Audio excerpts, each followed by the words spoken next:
Assalamualaikum warahmatullahi wabarakatuh.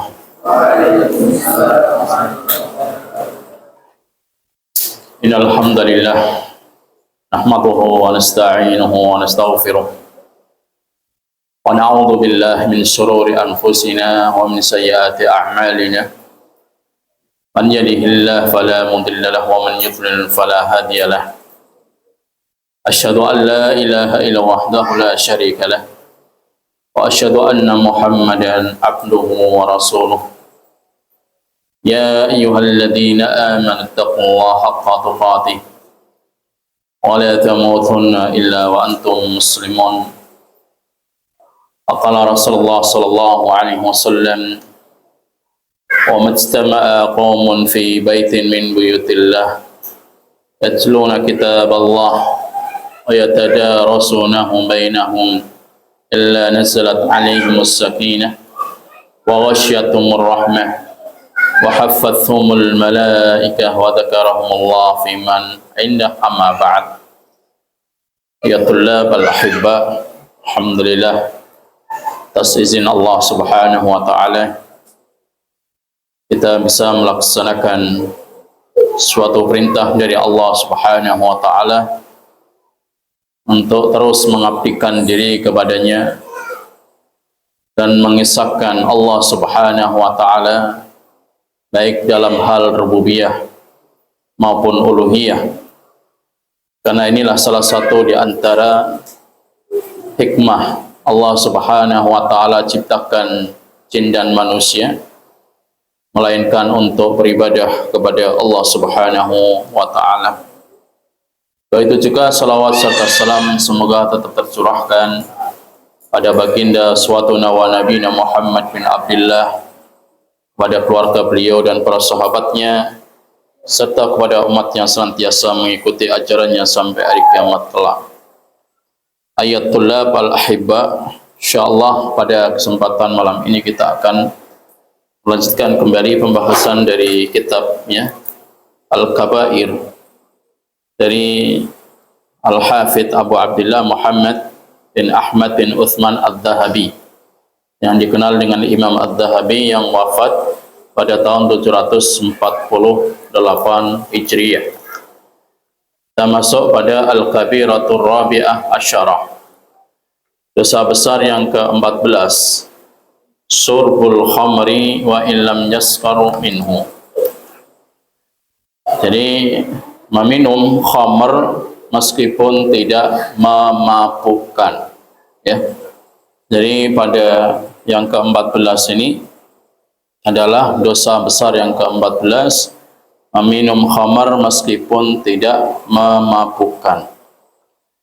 Sebelum kita membahas berkaitan tentang masalah dosa besar yang ke-14 ini, ya, maka Allah subhanahu wa ta'ala dalam surat Al-Baqarah ayat 219 berfirman, yas'alunaka 'anil khamri wal maisir.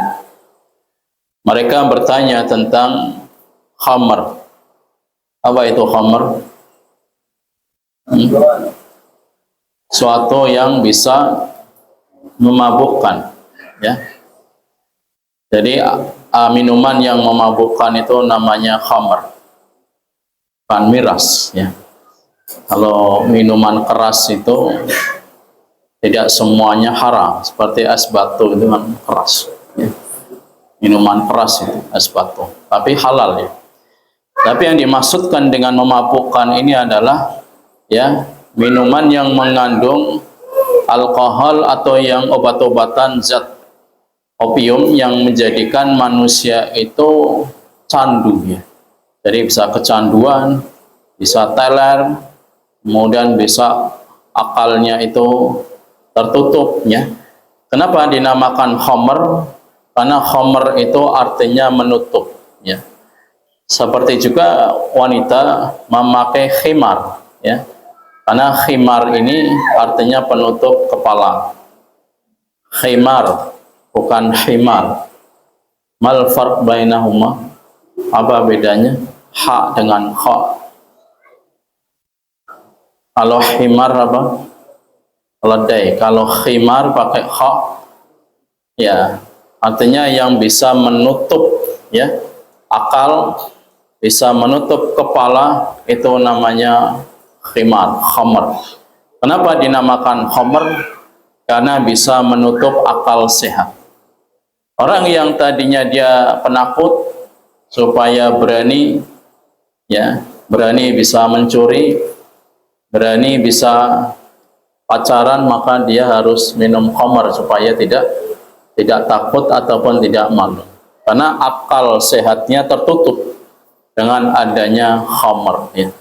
Jadi istilahnya khimar, khamar itu sama ya. Artinya khimar itu yang bagi penutup kepala bagi wanita, itu namanya khimar. Kalau khamar artinya yang menutup akal sehat ya. Jadi kalau orang yang sering minum khamar ini konslet gitu ya.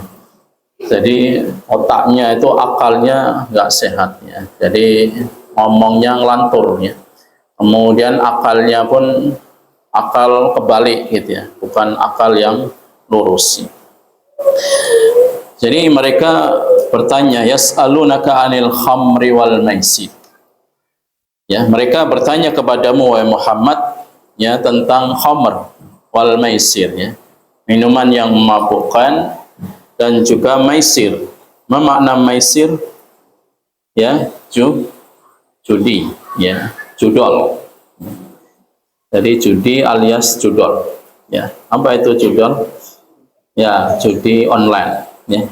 Qul fihima itsmun kabir wa manafi'u linnas ya. Katakanlah di dalamnya itu itsmun ya, suatu dosa yang kabir, yang besar, wa manafi'u linnas. Tapi khamr ini ya ada manfaatnya bagi manusia ya, tetapi wa itsmuhuma akbaru min naf'ihima. Cuman dosanya, kan tetapi dosanya itu lebih besar daripada manfaatnya. Apa manfaatnya daripada khamr? Ya ada, kan capek-capek gitu ya, atau yang biasa di nelayan atau di sawah atau yang poli bangunan, kemudian ia ke tukang jamu ya, depot jamu supaya bisa kuat, strong. Akhirnya dia harus minum ya, meskipun kandungannya alkoholnya itu berapa persen ya, setiap orang tua. Nah, maka ini juga artinya dia menutup kepala, menutup akal ya. Jadi meskipun hanya berapa mili saja, maka ini tetap perkara yang memabukkan ya, tetap khamr. Jadi khamr ini bukan dilihat memabukkan atau enggaknya, tapi ketika zat itu bisa menghilangkan akal sehat, meskipun hanya satu tetes, satu seloki, satu botol, sama hukumnya ya. Jadi satu tetes, satu seloki, satu botol ya, sampai teler, sama hukumnya ya. Satunya hanya istilahnya ya bersendawa, kemudian satunya lagi sampai muntah, satunya lagi sampai teler, maka hukumnya sama, hukumnya haram ya. Jadi makanya kalau cuma satu tetes saat nggak mabuk nggak apa-apa ya, tetap sama ya. Bukannya satu tetes, dua tetes, tetapi karena inilah yang dinamakan khamr, mau satu tetes ya, atau seloki, satu botol, satu prat ya sama ya. Jadi tetap haram ya. Jadi ini manfaatnya adalah yang tadinya capek-capek mungkin bisa hilang kalau kandungannya sedikit gitu ya. Tapi dosanya ini lebih besar daripada manfaatnya. Sehingga ada suatu hadis juga dari Sa'id bin Abu Burdah, dari bapaknya, dari Abu Musa al-Asy'ari radhiyallahu an, bahwasanya Nabi sallallahu alaihi wasallam pernah mengutusnya ke negeri Yaman. Maka ia, Abu Musa al-Asy'ari, bertanya kepada Nabi sallallahu alaihi wasallam tentang hukum minuman yang dibuat di Yaman ya. Maka Nabi sallallahu alaihi wasallam pun bertanya kepadanya, apakah minuman-minuman tersebut? Ia menjawab al-bit ya, dan al-mizr ya. Maka Abu Sa'id mengatakan, bin Abi Burdah bertanya kepada Abi Burdah, ya, apakah itu albit, ya, dan apakah itu an-nabit, ya, artinya madu, dan juga al-mizr adalah nabit ataupun gandum, ya. Maka Nabi Shallallahu Alaihi Wasallam bersabda, setiap, ya, kullu muskirin haram, setiap minuman yang memabukkan itu haram. Jadi tidak harus khamr itu yang bermerek, ya, entah itu yang bertopi miring atau topi lurus, ya, sama, itu mabuk. Ataukah dia yang cap, ya, orang tua atau cap anak kecil, sama, haram, ya. Kemudian khamr mau satu tetes, satu selaki, satu botol, satu cup pun juga sama, ya, hukumnya juga sama, haram. Mau yang dibuat itu dari gandum, atau bahannya dari anggur, atau bahannya dari korma, ya, yang diendapkan kemudian sampai dia itu bisa membuat seperti alkohol, memabukkan, maka itu hukumnya sama, ya. Kalau dahulu biasanya anak-anak sekolah itu pakainya, karena nggak punya duitnya, pengen mabuk, belinya komiknya. Jadi komik itu dibeli satu pak itu, ya, kemudian dioplos itu, mabuk ntar, ya. Jadi orang nggak punya duit tapi pengen mabuk, akhirnya cuman beli komik, ya, gopek dapat, ya. Jadi sesuatu yang bisa memabukkan. Kenapa komik itu bisa memabukkan? Karena mengandung CTM, ya. Jadi CTM-nya itulah yang menjadikan seseorang itu bisa fly, gitu, ya, bisa terbang, ya. Jadi bayangannya, pikirannya itu bisa seperti orang yang mengidap narkoba, ya. Jadi pikirannya itu sudah terbang kemana. Jadi sekali lagi ada suatu kaidah yang mengatakan, ya, kullu muskirin khamr, setiap yang memabukkan itu adalah khamr, wa kullu khamrin haram. Ini kaidahnya. Setiap yang memabukkan, bahannya itu dari apa saja, entah dari kurma, dari gandum, dari singkong, atau dari obat-obatan zat-zat kimia, kok dia itu bisa memabukkan, maka itu adalah khamr. Dan setiap khamr adalah haram. Kalau misalkan nggak punya uang, nggak punya duit, pengen mabuk ke sana hutan, cari kecubung. Cari kecubung dia bisa gratis, ya, nggak mengeluarkan duit. Sama itu juga kalau bahannya ini bisa haram, ya, bukan masalah dia kan ini kecubung, bukan yang diproduksi oleh pabrik, sama.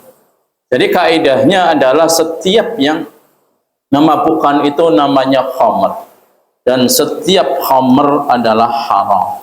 Makanya bukan masalah khamr itu merek-merek tertentu, ya. Ya, kalau di barat mungkin khamrnya yang kelas eksklusif, ya, mahal sampai ratusan dolar, karena biasanya khamr itu semakin diendapkan selama setahun itu semakin, ya, kandungan alkoholnya tinggi, ya. Tapi kalau hanya diendapkan 1 bulan, 2 bulan masih kurang. Tapi kalau sudah sampai setahun diendapkan, itu kandungan alkoholnya tinggi. Sama juga misalkan kalian makan tape ketan, kan tahu? Tape ketan mengandung apa? Ragi, kan? Nah, ragi ini kalau diendapkan selama setahun itu juga mengandung alkohol. Jadi bisa mabuk, ya. Kalian makan 3, 4, 5 itu langsung geliang, gitu, ya. Jadi lihat jalan itu jalannya kayak gelombang, padahal jalannya lurus. Jadi sesuatu yang memabukkan maka itulah khamr, berarti apapun bahannya, dan setiap khamr dihukumi haram, ya. Paham tuh, ya.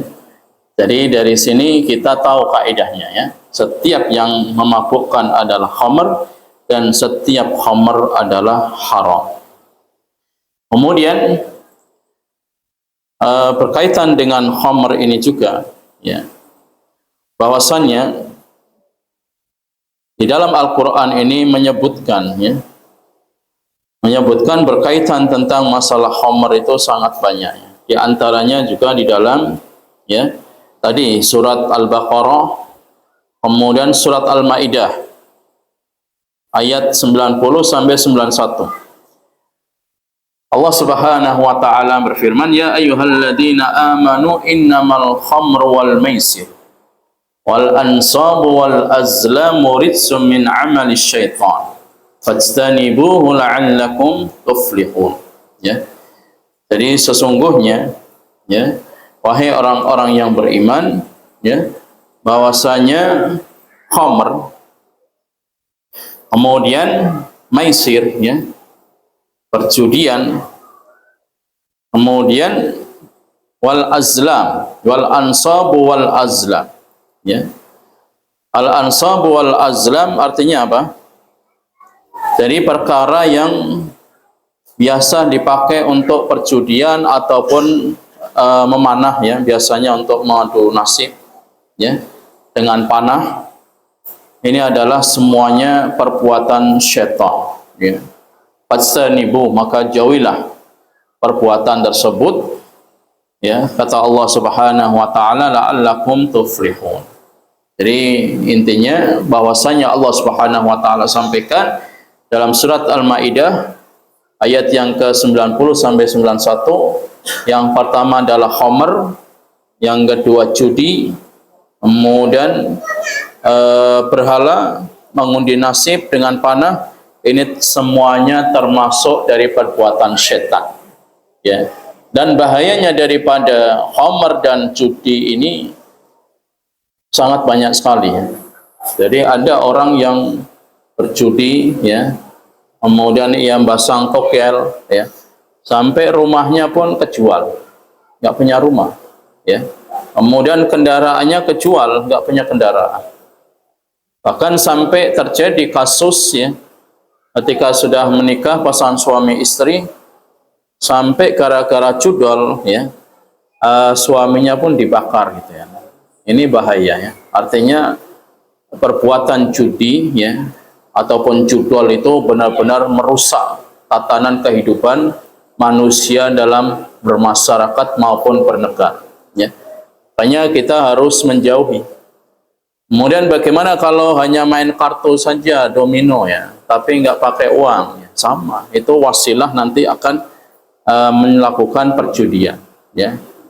Jadi ini harus dihindari ya, karena banyak game online yang mengandung perjudian. Kemudian juga banyak juga di sana ya pinjol juga ya, pinjaman online nanti berujung pun juga sama, ada kaitannya dengan judi online ya. Maka ini harus dihindari. Jangan sekali-kali nyoba-nyoba ya. Kalau sekali nyoba pasti dapat keuntungan ya, nembus ya. Jadi baru sekali dapat ya keuntungan, terus besoknya main lagi ya, main judol lagi, udah kalah terus sampai rumahnya hilang ya, rumahnya kesita oleh bank. Karena itulah efek daripada perbuatan syaitan.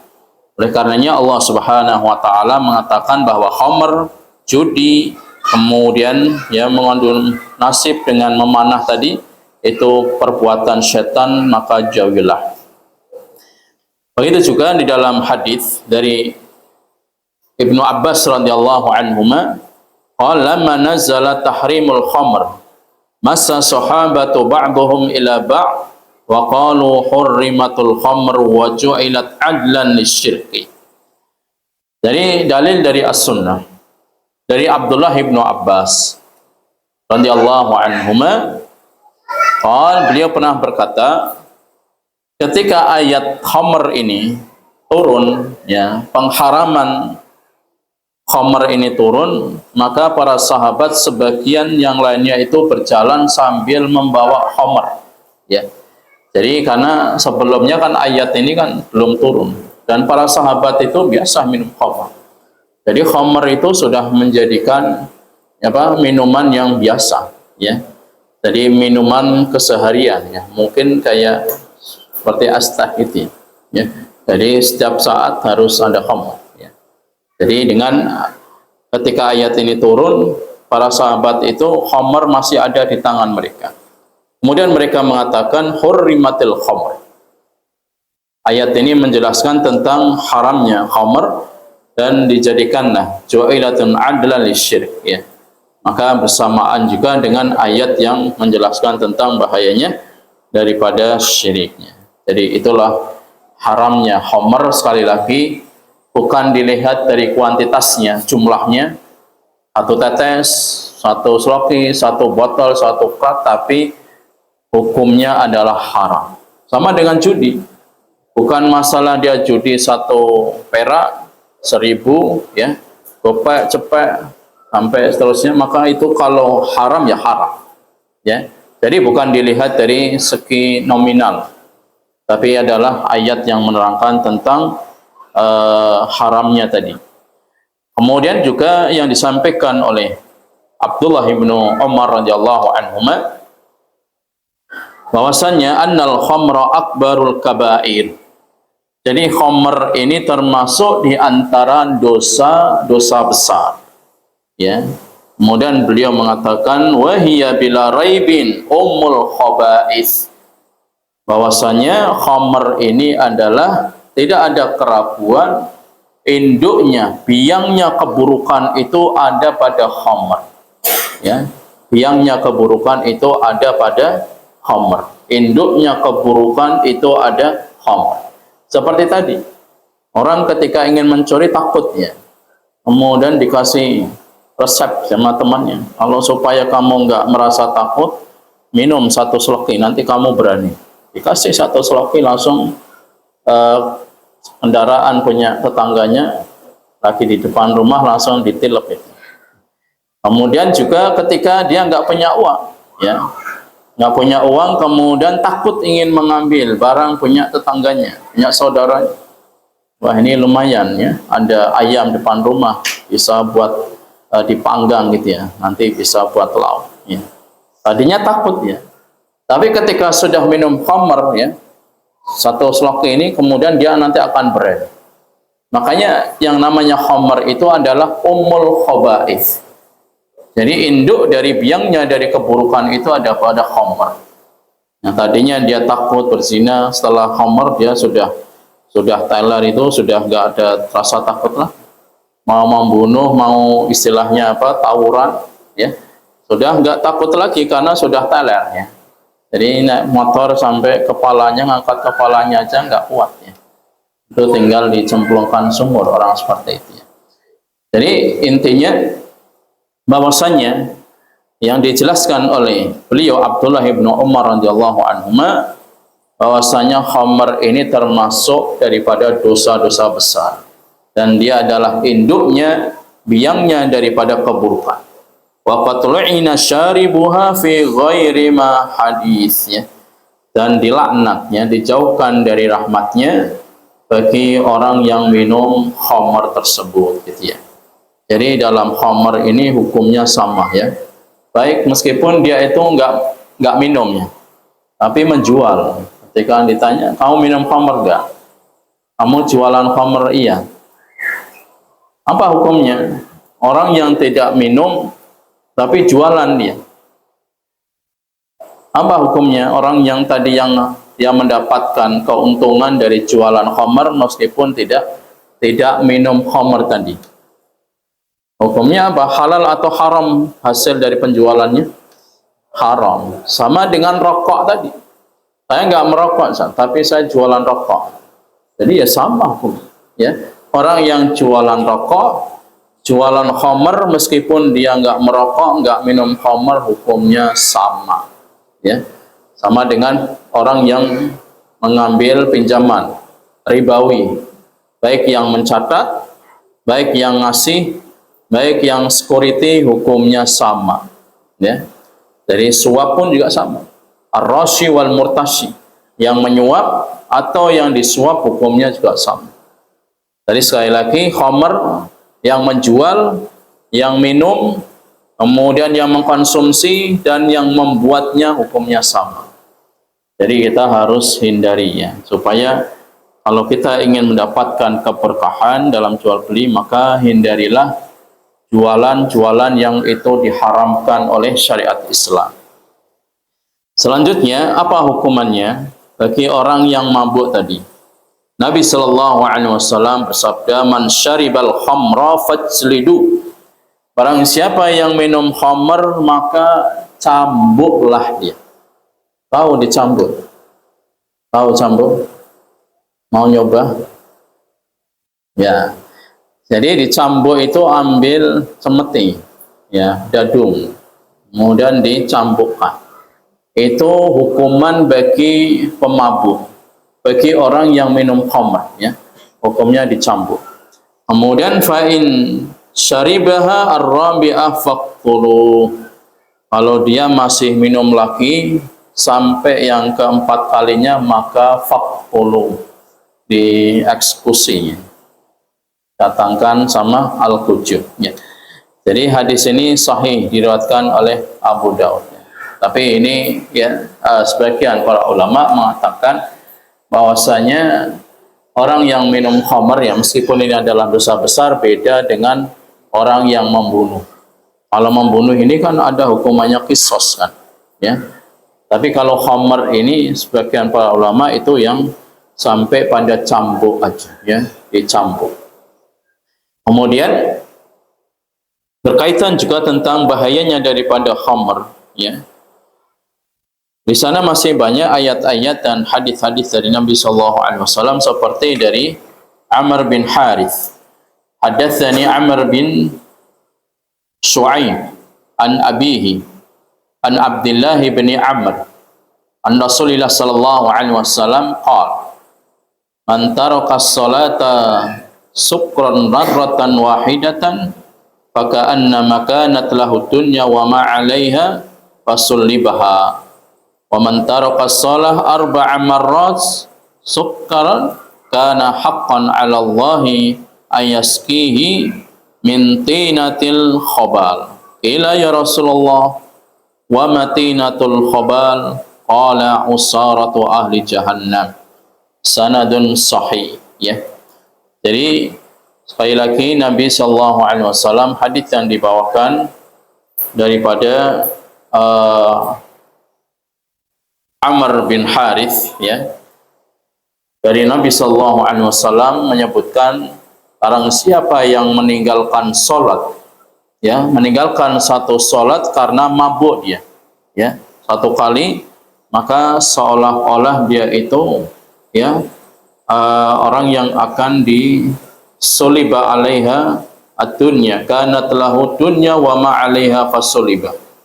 Maka dia akan dipukulkan, gitu, ya, bagi para pemabuk karena dia meninggalkan salat meskipun satu kali.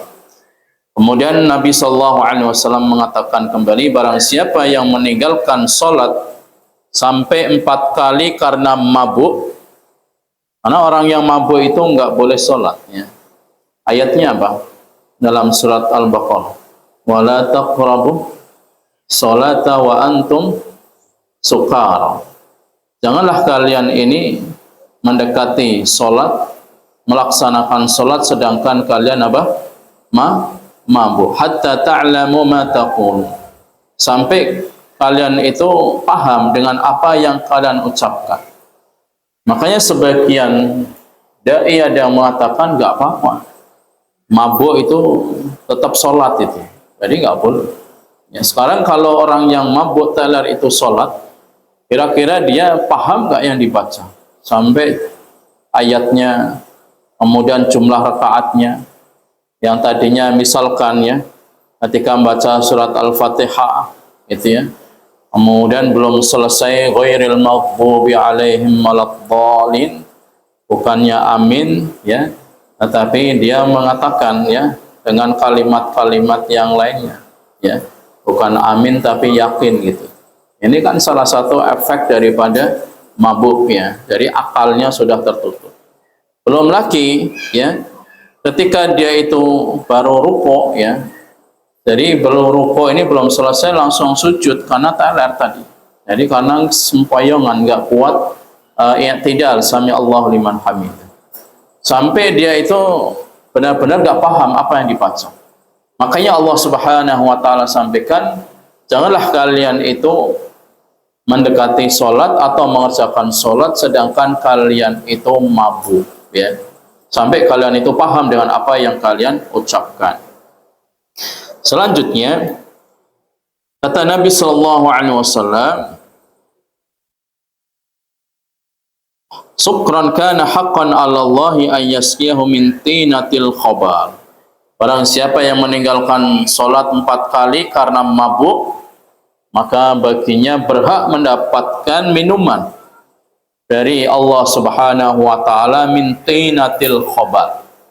Tinatil khabal ini para sahabat bertanya, apa itu tinatil khabal wahai Rasul? Maka Nabi sallallahu alaihi wasallam mengatakan, usaratu ahli jahannam. Jadi dari darah, dari nanahnya penghuni neraka jahanam kemudian diminumkan kepada orang yang peminum khamar wal iyadu billah. Kemudian juga hadis dari Jabir bin Abdullah radhiyallahu an tentang hukuman bagi orang yang mabuk tadi. Anin Nabi sallallahu alaihi wasallam qala inna 'ala Allahi 'ahdan liman yashrabul muskira an yaskiyahu min tinatil khabal. Qila wa ma tinatul khabal? Qala 'araqu ahlin nar. Qala usaratu ahlin nar. Jadi dari hadis yang lain dari Jabir bin Abdullah, Nabi sallallahu alaihi wasallam bersabda, bagi orang yang pemabuk, ya, minum khamar, maka dia berhak untuk mendapatkan minuman dari Allah itu dari tinatil khabal. Tinatil khabal ini sama penafsiran tadi di hadis sebelumnya, cuman sebagian ulama ada meriwayatkan araqu ahlin nar. Jadi istilahnya tadi, ya, keringatnya ataupun dari nanahnya, dari darahnya penghuni neraka itu diminumkan kepada para pemabuk tadi. Ini hukuman nanti di akhirat. Kalau di dunia hukumannya dicambuk, di akhirat dia mendapatkan hukuman dari darah, nanah, keringatnya orang-orang penghuni neraka kemudian diminumkan. Makanya jangan mencoba-coba, ya. Jangan coba-coba, nanti kalau pas pulang diajak teman, ya. Jadi ketika diajak, yang pertama, ya, pertama dikasih teh hangat gitu, ya. Kemudian yang kedua dikasih kopi, ya. Kemudian kopi warna hitam ini dikiranya kopi beneran, ternyata khamar, ya. Jadi seringkali kalau anak-anak nakal itu pertama itu mengelabui dulu, nggak langsung disodori ini khamar, ya. Jadi dikelabui dulu, ya, direkayasa, ini tak kasih minuman kopi, ya. Kopi beneran, misalnya bukan kopi yang udah tercampur, misalnya lagi benar-benar khamar, ya. Misalnya lagi kecanduan, ya, suruh traktir gantian, ya. Yang tadinya dia traktir gantian karena sudah kecanduan tadi. Pelaku narkoba juga sama, pertama itu dikasih dulu, ya, pertama dikasih, kemudian kalau sudah kecanduan disuruh gantian dia beli temannya yang minta ditraktir seperti itu. Itulah perbuatan setan seperti itu, ya. Kemudian hukuman bagi pelaku tadi minum khamar di akhirat yaitu dari tadi, ya, keringat, darah ataupun nanah dari penghuni neraka. Dan Nabi sallallahu alaihi wasallam dalam hadis yang lainnya menjelaskan, man syaribal khamra fid dunya hurimaha fil akhirah, muttafaq alaih. Barang siapa yang minum khamar di dunia, maka Allah haramkan ia minum khamar di akhirat, ya. Jadi kalau sudah minum khamar di dunia, Allah haramkan ia minum khamar di akhirat. Oh, di akhirat ada khamar, ada. Khamrul laddatil syaribin. Jadi minumannya khamar itu yang sangat lezat, sangat mengenakkan bagi orang yang minum khamr, ya. Jadi benar-benar khamrnya di akhirat itu bukan khamr di dunia. Khamr di akhirat itu tidak memabukkan, ya, tidak menjadikan orang teler, tidak. Tapi benar-benar sangat minuman yang sangat nikmat, minuman yang berkelas, ya. Kemudian minuman yang benar-benar sangat lezat. Itu makanya kalau kita ingin mendapatkan khamr, ya, nunggu Nunggu nanti khamr di akhirat aja. Di dunia nggak usah penasaran seperti apa sih. Coba-coba nggak usah. Nanti nunggu khamrul ladzatil lisyaribin. Yang Allah Subhanahu wa taala janjikan bagi penghuni surga, dia akan minum khamr yang sangat lezat. Khamr yang namanya itu sama tapi hakikatnya berbeda. Ya, hakikatnya khamrnya berbeda dengan khamr di dunia. Kemudian kata Nabi sallallahu alaihi wasallam, mudminul khamri in mata laqiyallaha ka'abidil wathan. Bagi pemabuk, peminum khamr, ya, di dunia ketika dia itu mati, maka dia akan berjumpa dengan Allah Subhanahu wa taala seperti orang yang menyembah wathan. Apa itu wathanun? Berhala. Kalau sonam apa?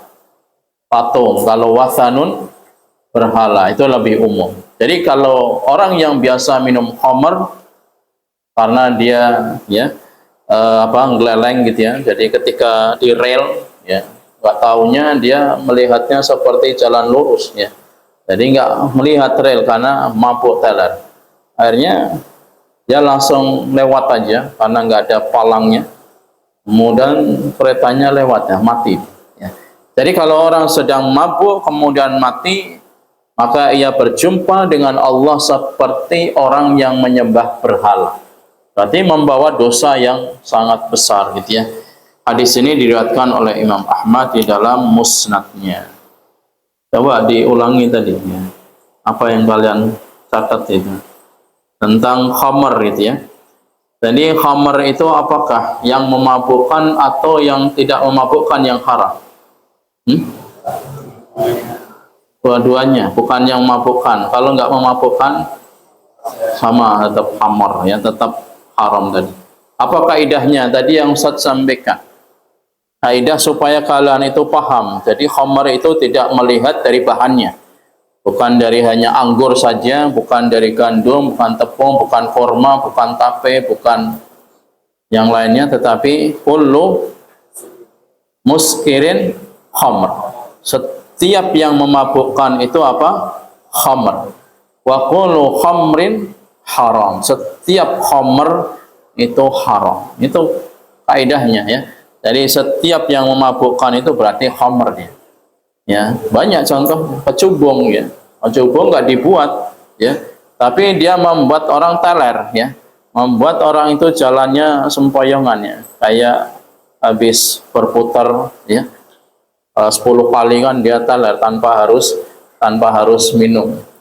Jadi kalau kalian ya nggak mau minum tapi bisa teler, gampang, kamu muternya 100 kali berputar itu nanti mabuk, bisa muntah ya.